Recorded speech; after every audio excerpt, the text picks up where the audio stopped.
আচ্ছা, কখনো কি এমন কারোর সাথে পরিচয় হয়েছে যাদের মধ্যে অদ্ভুত এক চৌম্বকীয় আকর্ষণ আছে? মানে তাদের থেকে যেন চোখই ফেরানো যায় না। যখন তারা কথা বলে মনে হয় আশপাশের সবকিছু কেমন থেমে গেছে। কিন্তু এটা কি সত্যিই কোনো জাদু, নাকি এর পেছনে অন্য কোনো গল্প আছে? চলুন আজ আমরা সেই জাদুর পেছনের আসল কৌশলটা বোঝার চেষ্টা করি।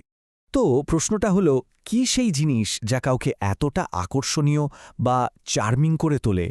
এটা কি শুধুই একটা জন্মগত প্রতিভা, নাকি এটা আসলে একটা নিখুঁতভাবে সাজানো কৌশল? এই প্রশ্নটাই কিন্তু আমাদের আজকের আলোচনার একদম কেন্দ্রে। আমাদের সোর্স ম্যাটেরিয়ালের মূল ধারণাটা কিন্তু বেশ চমকে দেওয়ার মতো। এখানে আকর্ষণের একটা অদ্ভুত সংজ্ঞা দেওয়া হয়েছে। বলা হচ্ছে, যৌনতা ছাড়া প্রলুব্ধ করা। এর মানেটা কি দাঁড়ালো?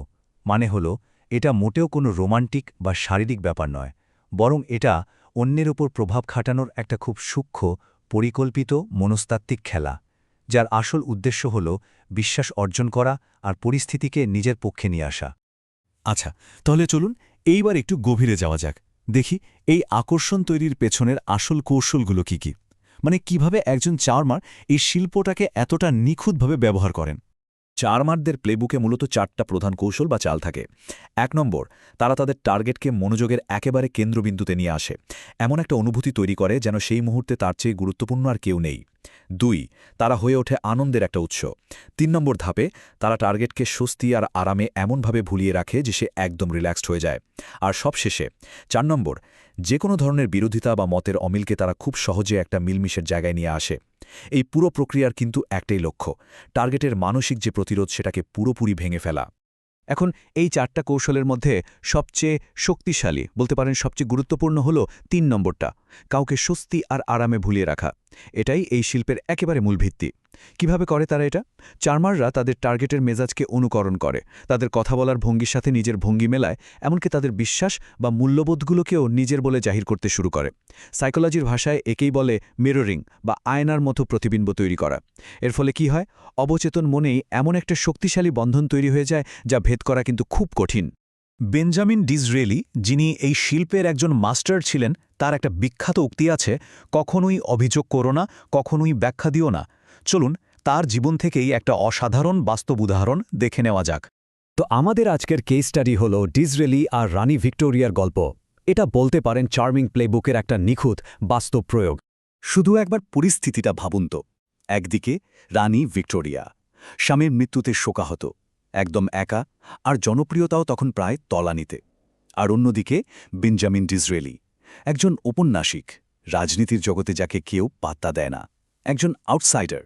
কিন্তু ডিসরেলি একটা জিনিস খুব ভালো করে জানতেন, রানীর দুর্বলতা কোথায়। সেটা হলো তার আত্মমর্যাদা আর কিছুটা অহংকার। মানে তার সামনে চ্যালেঞ্জটা ছিল বিশাল।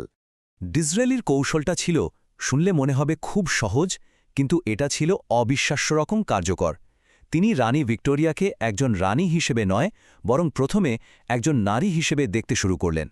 তিনি তাকে প্রশংসায় ভরিয়ে দিতেন, এমন মনোযোগ দিতেন যা রানী হয়তো বহুদিন পাননি। আর এর মাধ্যমে তিনি আবারও রানীকে মনোযোগের কেন্দ্রবিন্দুতে নিয়ে এলেন। তার বুদ্ধিমত্তার একটা অসাধারণ উদাহরণ দেই। তিনি রানীকে কখনও শুধু শাসক হিসাবে সম্বোধন করতেন না, বরং তাকে একজন সহ-লেখক হিসাবে দেখতেন। তিনি বলতেন, আমরা লেখকরা, ম্যাডাম। ভাবুন একবার, এই একটা কথাতেই তাদের দুজনের মধ্যে কেমন একটা ব্যক্তিগত আর বিশেষ জগৎ তৈরি হয়ে গিয়েছিল। কিন্তু ডিসরেলির এই কৌশল শুধু কথাতেই সীমাবদ্ধ ছিল না। তিনি রানীকে তার প্রিয় প্রিমরোজ ফুল পাঠাতেন, রানীর ছোটখাটো কোনো আইডিয়াকে এমনভাবে নিজের বলে চালিয়ে দিতেন যাতে রানী নিজের বুদ্ধিমত্তার জন্য গর্ব অনুভব করতে পারেন।